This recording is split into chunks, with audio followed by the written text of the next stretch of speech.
Welcome to another episode of Success Through Failure. This is your host, Jim Harshaw Jr., and today I'm bringing you a solo episode. We're going to be talking about how you can think like Elon. I'm going to be giving you 11 questions that will help you create clarity and breakthrough, ways to get you out of your default thinking.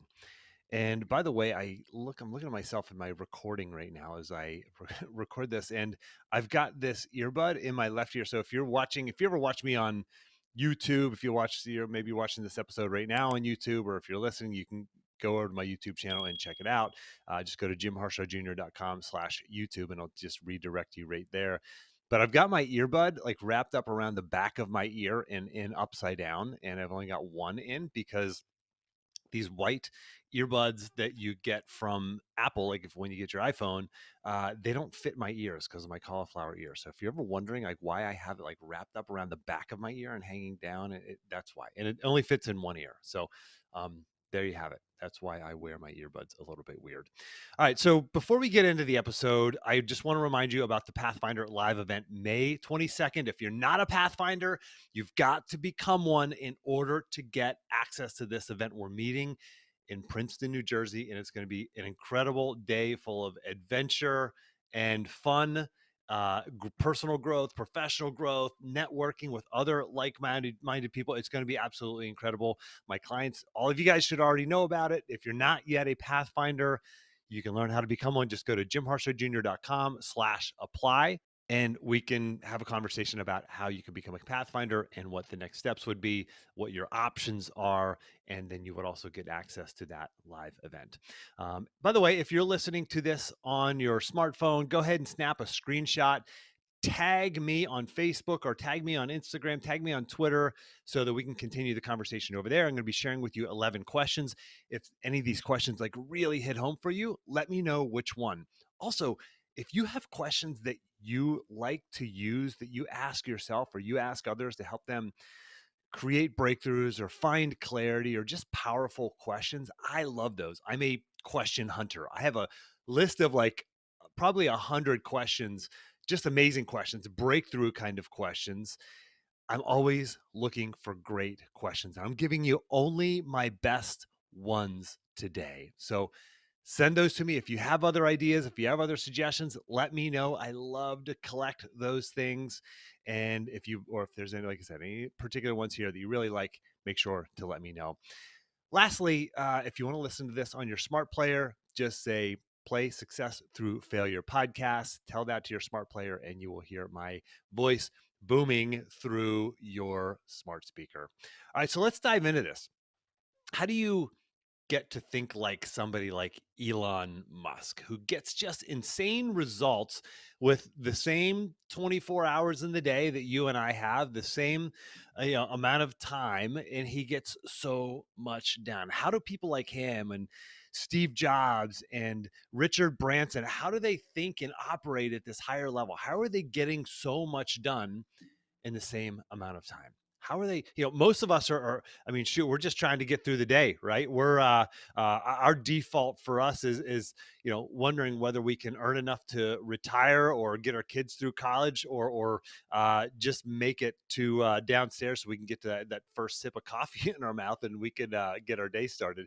Like, how are these people operating at such this higher level? And I've been around some really elite performers in my life. I've been really blessed to have been raised in an environment where I got to interact with Olympic champions from a young age. I worked at the University of Virginia and as a major gift fundraiser. I got to work with millionaires and people who were just operating at such a high level that most people just can't even fathom, like how they achieve so much in sports, or how they build such amazing businesses or make so much money, how they create success. I've been around these people and gotten to witness how they operate and absorb some of that, and it's helped me break through a lot of my default thinking, a lot of my limiting beliefs. But you look at people like Elon and, like I said, Elon Musk and Richard Branson, Steve Jobs, Peter Diamandis, others. There's this intentional thinking that happens there too. It's not just a default. We kind of think that, it's just easy for them to do that. Well, It's not. There are other things that they're doing. There are questions that they ask themselves. I mean, shoot, I was talking to the conversation with Tim Ferriss, 246 and 247, those episodes, and he talked about this thinking, these questions, these absurd questions that he asks himself. And he does this on like a regular basis. I don't think it was in our conversation, but I think I've heard him talk about it. I know I've heard him talk about it before, where he talks about like once a quarter, he will do the fear setting exercise. And he will do these higher level thinking tasks that break him out of his routine, blow up limiting beliefs, and help him understand how he can get more out of the same amount of time, how he can get what he calls outsized results. And like I said, I've been able to apply this stuff to my life. And while I feel like I'm only about 100 yards up the trail to Everest Base Camp, and in terms of my journey, I've got so far to go. But getting to where I'm at now has been a significant goal of mine. And it's taken intentional thought, intentional effort, blowing up limiting beliefs, doing things that I didn't think that I could do before to get to this point where I could quit my, a great job, a dream job, really. If I was, if there's such a thing as a dream job for me, that was it. It was a 6-figure job, and I was flying on private jets with Tony Bennett, the national championship basketball coach, and our football coach, and my good friend Steve Garland, the head wrestling coach at University of Virginia, and getting access to just really cool stuff and amazing people. Like, what a great job! I quit because I got to do something even better. I got to create my dream life, my dream business, my dream work. And shoot, right before I hit record on this episode, I was sitting outside in the yard with my wife in the middle of the day, watching our boys jump on the trampoline.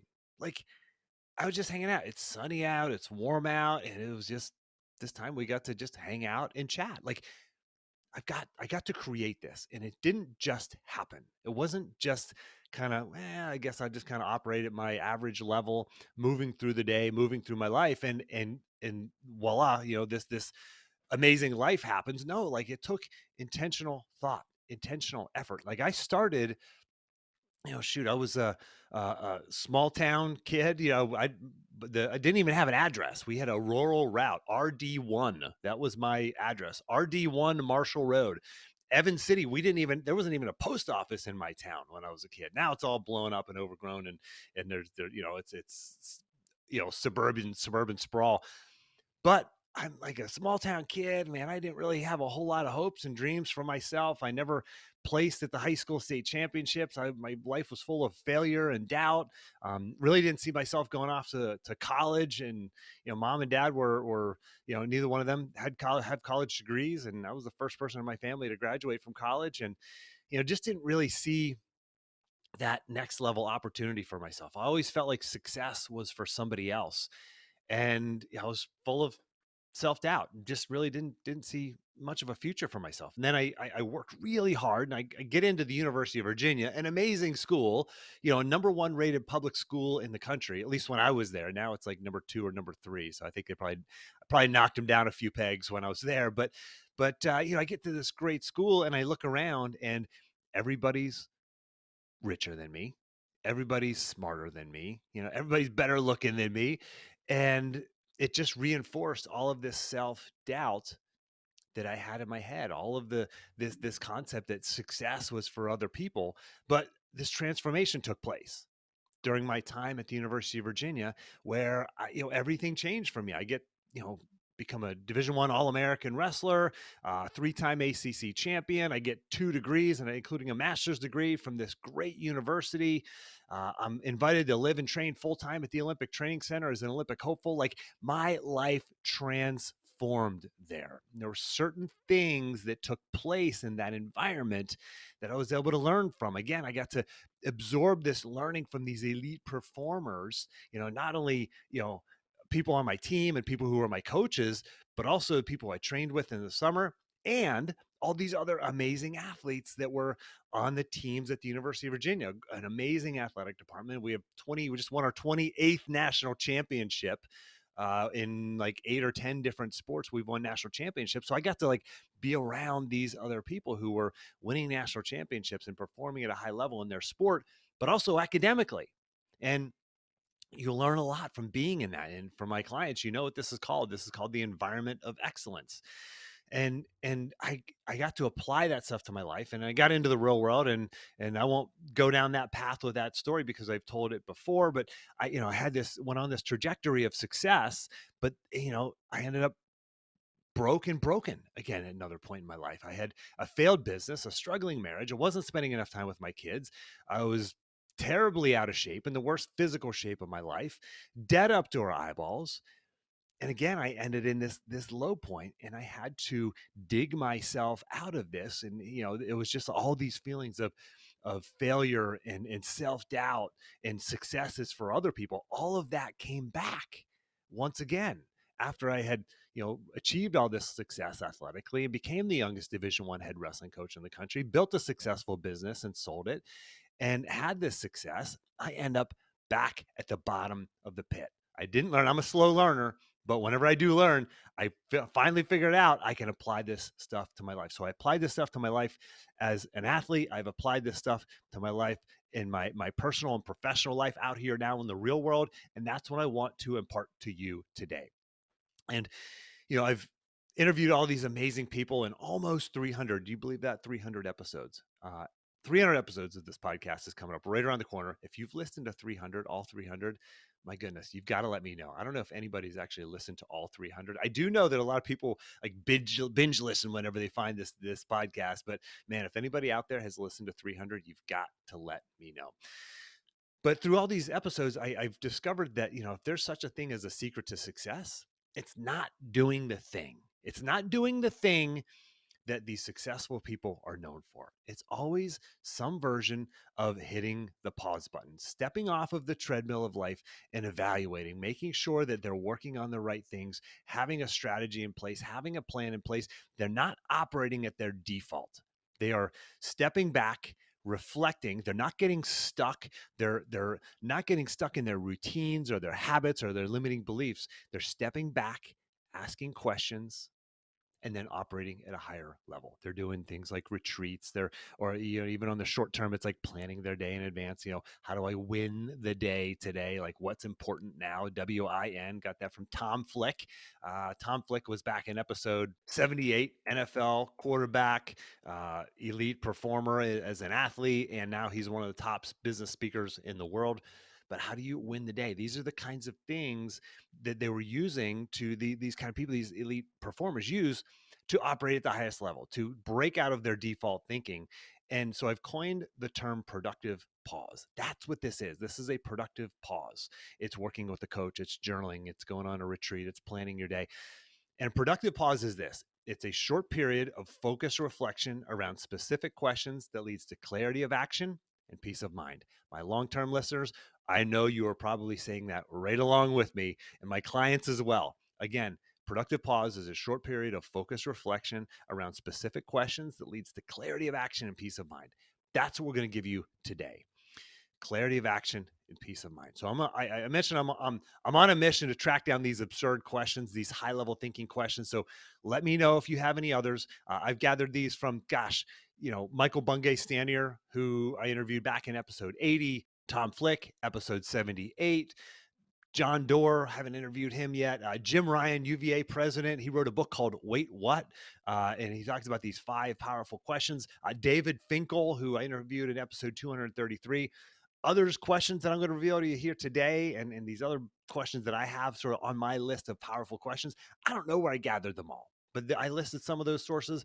Other ones, they just come to you and you don't even remember where they came to you from. So here we go. We're going to dive in. 11 powerful questions. All right, number 1. When you're faced with adversity or setback or obstacles, this is a great tool to use, this question. And the question is this. By the way, I used this at the beginning of the pandemic because I lost a bunch of business right away because all the, in-person speaking gigs got blown up and those went away, and had a couple of clients who were just about to come on board in the coaching program and like, we could lose our jobs. We don't want to do this. So here's the question that I used to help me break out of that. I said, What does this make possible? What does this pandemic, what does this obstacle, what does this adversity that I'm facing right now, what does this make possible? What is actually more possible now than it was before the pandemic? And I use that and I realize, my goodness, you know what's possible? You can give like 30-minute talks over Zoom and motivate even more people. You don't have to travel. You can reach everybody. You can reach people from across the world. I got to speak to people in China, in Europe, and all across the United States and Canada because of, not despite, because of this pandemic. So I increased my reach. I was able to actually not just sustain my business, but grow my business because of this. So what is actually possible now? What does this make possible? All right. So whenever you face an adversity or a setback or a failure, what does this make possible? All right. Number two, this is one whenever you're wrestling with self-doubt and you're feeling like, man, I don't have the right degree. I don't have the experience. I don't have the pedigree. Ask yourself this question. What's my unfair advantage? What is my unfair advantage? How am I uniquely qualified for this that nobody else is? You can say, I grew up poor, so I'm hungry. That's my unfair advantage. I grew up poor, so I know what these people who I want to serve, I know what they're struggling with, or I know what people need. Or you can say, I grew up wealthy in a wealthy home, so I know how to make money or operate at this certain level that I want to get to, or that I want to help other people get to. I grew up in a small town, or I grew up in a big city.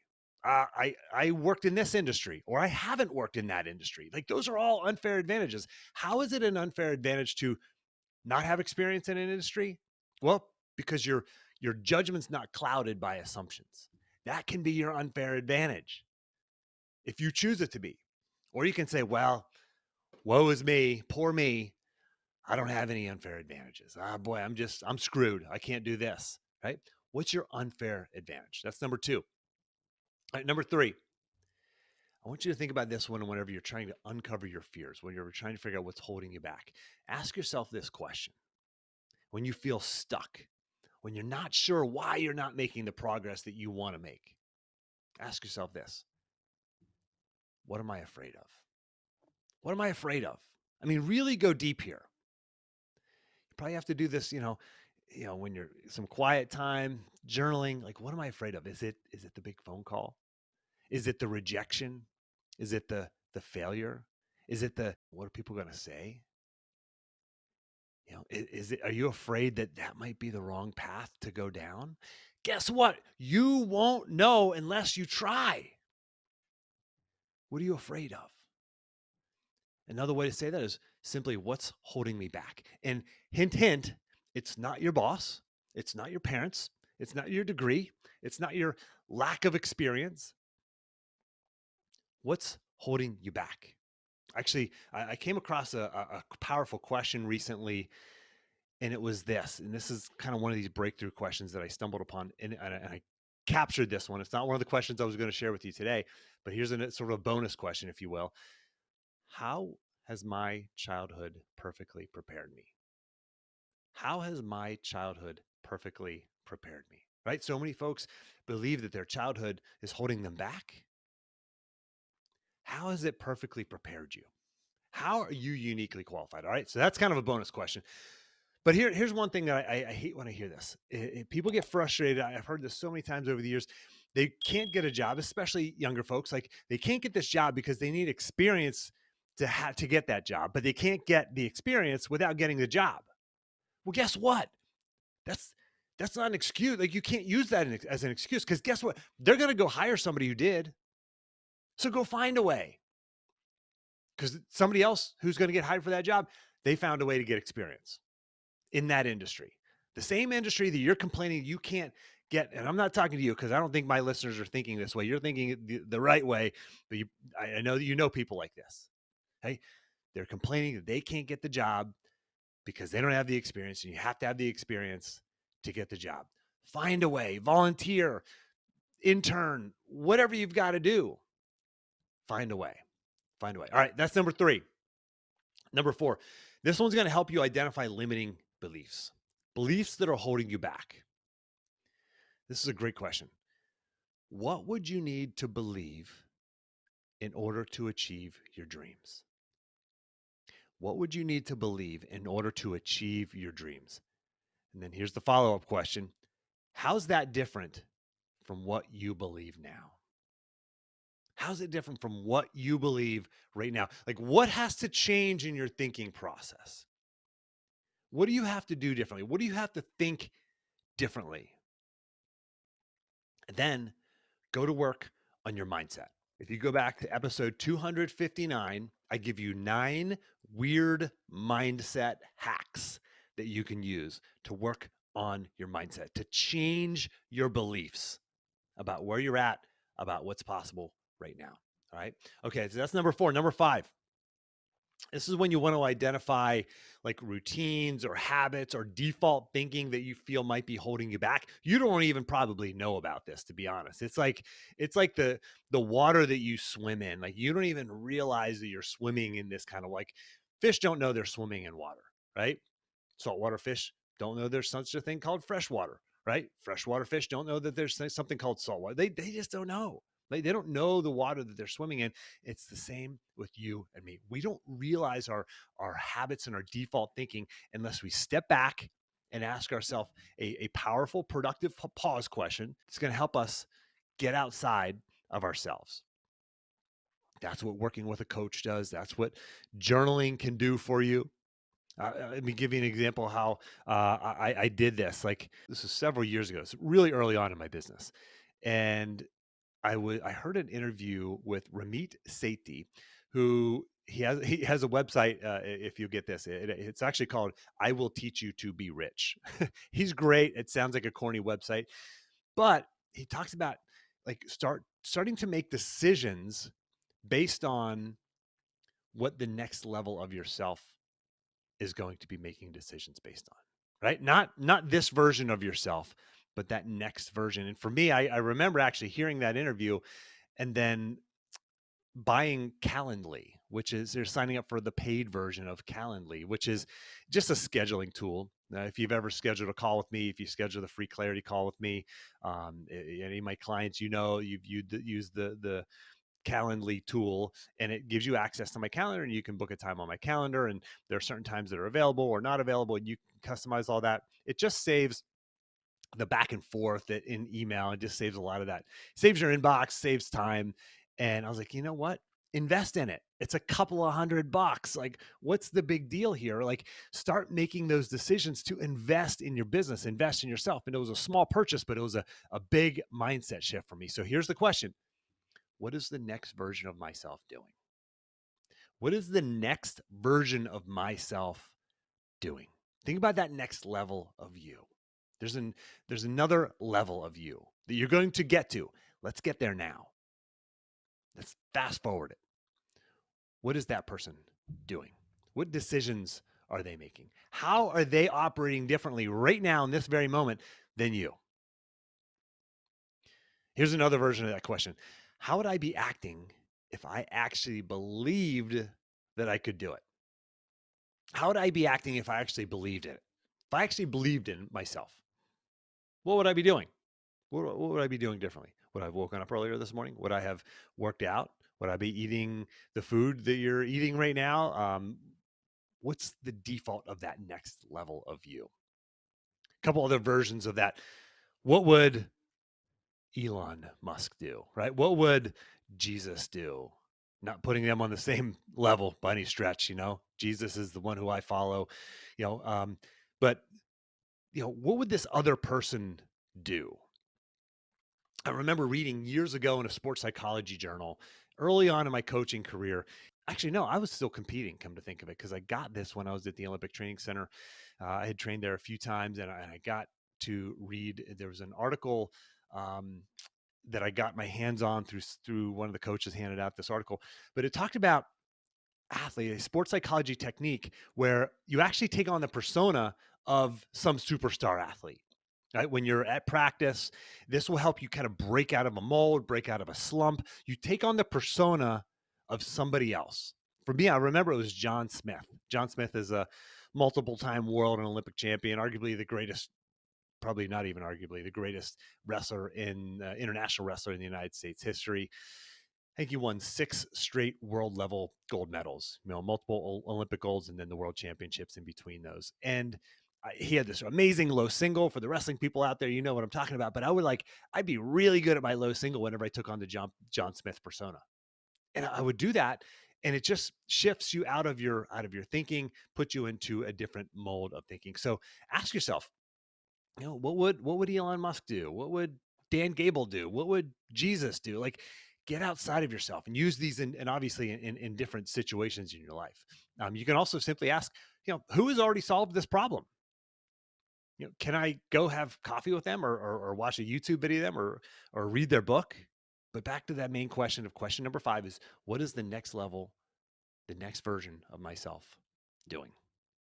All right, that's number 5. Let's get to number 6. And by the way, all this is in the action plan. Go to jimharshawjr.com/action to get your copy of the action plan for this. All right, next one, number 6.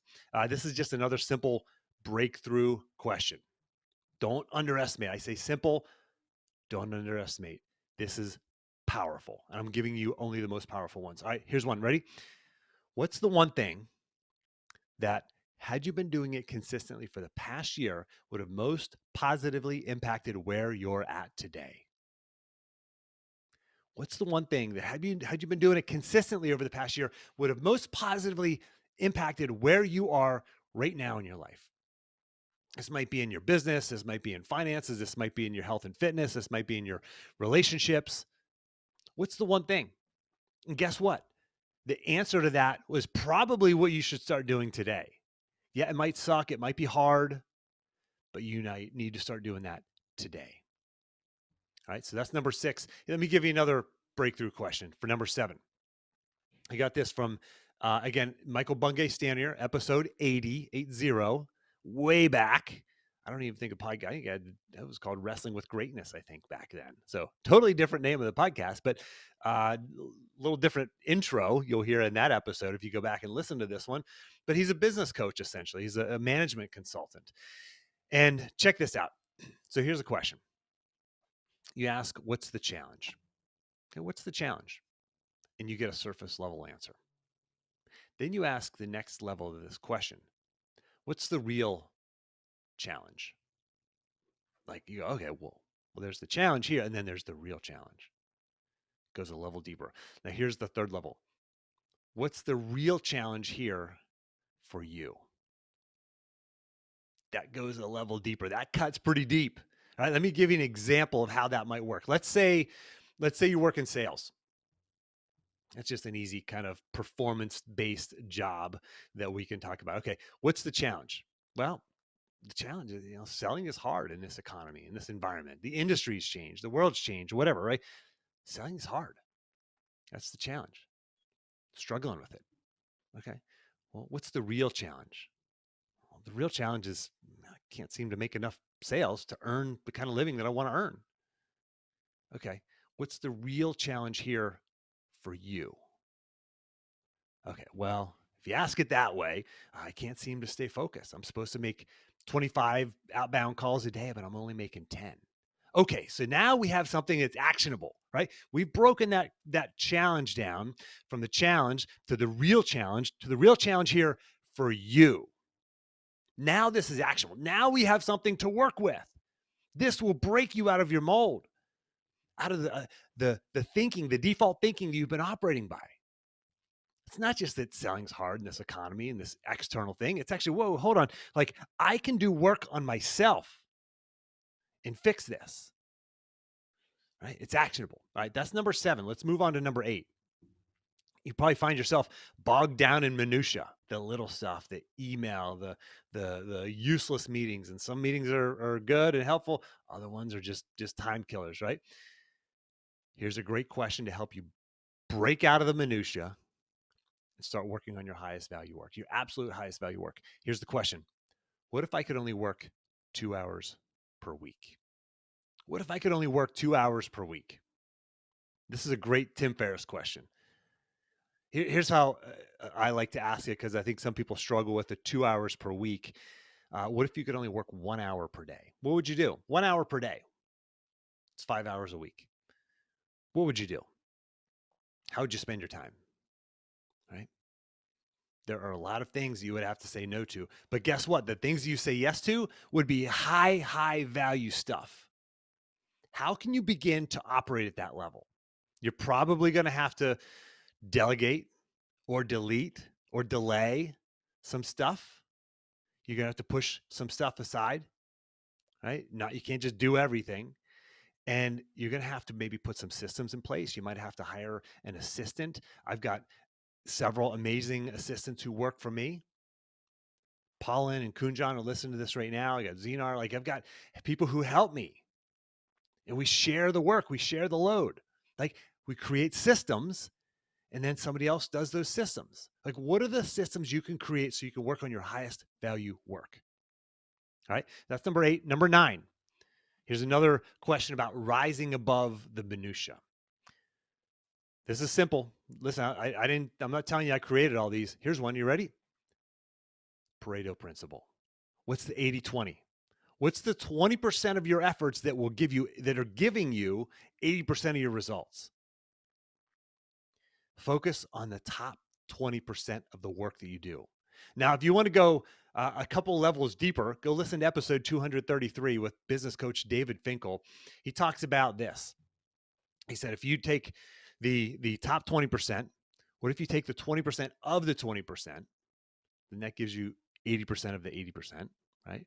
What if you take 20% of the 20% of the 20% of your highest value work? So I'll do the math for you. That's 1%. So 20% of 20% of 20% is about 1%. Well, that gives you 80% of the 80% of the 80% of your results. So it's about half. It's about 50%. So 1% of what you do results in 80% of gives you 80% of your results. Focus on that 1%. Think about your highest value work. Stop getting bogged down in the minutia and saying, I have to do everything. I have to wear all the hats. No, you don't. Again, this can be in your relationships. This can be in your business. This can be in your career. This can be in your health. Like, what are the few things that you do that when you do those, it gives you huge results? And it's not everything that you do. It's not the whole 8 hours a day or 10 hours a day, however long you work, that you spend. It's not every interaction you have with your spouse or your kids or your family or your friends. What's the 1%? All right, that's number 9. Let's move on to number 10. This is when you want to question your own and others' assumptions about you, about them. And this is pretty much always we want to be doing this. Episode 293, just recently, Jeff Bulington, he's a chess teacher. He was on 60 Minutes, and I got a chance to interview him. Fascinating interview. If you're a parent, if you're a teacher or an educator, or if you're a coach, must listen. Period. Must listen. Full stop. You have to listen to that episode 293. But he talks about this. He talks about, give you a little context here. He went into Mississippi, one of the poorest towns in Mississippi, and he taught these kids how to play chess and become national caliber chess players when everybody else thought these kids were just like wastage in education, right? He talked about this, like there's so much wastage in education, people just kind of writing kids off at a young age. He's like, wait a second, man, these kids have as much value as anybody else. Why can't we lift them up? And he sees it. He just assumes every kid has the capacity and potential. And so that's how he talks with all of them and coaches all of them. He's not assuming that because they're not a great student, they can't be a great chess player. He just wipes those assumptions out. It's a fascinating interview. You have to listen to it, 293. But the idea is to ask yourself to stop for a moment and say, wait, what? Those 2 words. And that happens to also be the title of Jim Ryan's book. He's the president of the University of Virginia, but he wrote a book called Wait, What? Simply ask yourself that question. Wait, am I assuming something? Like, what assumptions am I basing this off of? I can't start the business. I can't write the book. I can't run the marathon. I can't get the pilot license. I can't, fix my marriage. I can't have a healthy relationship. I can't lose the 20 pounds. I can't fill in the blank. Wait, what? What assumptions am I basing that off of? Evaluate your assumptions. All right, that's number 10. All right, number 11. When you know that you need a breakthrough, when you feel that you're stuck, use this question. When you know you're at a certain level and you want to get to that next level, but you're not sure how to get to that next level, I'm going to give you a question that I learn all the time from my clients. I learned this from one of my clients. Several months ago, he said to me, "Man, Jim," and this guy, he's gone from nothing to incredible success, and he's just on the climb. It's amazing. He said, "Jim, I need to figure out the next thing I can fail at." And I was like, mind blown. This guy gets it. Like, what can I fail at? What's the next thing that you can fail at? Because if this podcast has taught you anything, it is success comes through failure. It's part of your journey. It's normal. I know it sucks. I know it hurts. I know it's not something you want, but success through failure, as I tell my kids, it ain't just the name of a podcast. It's a real thing.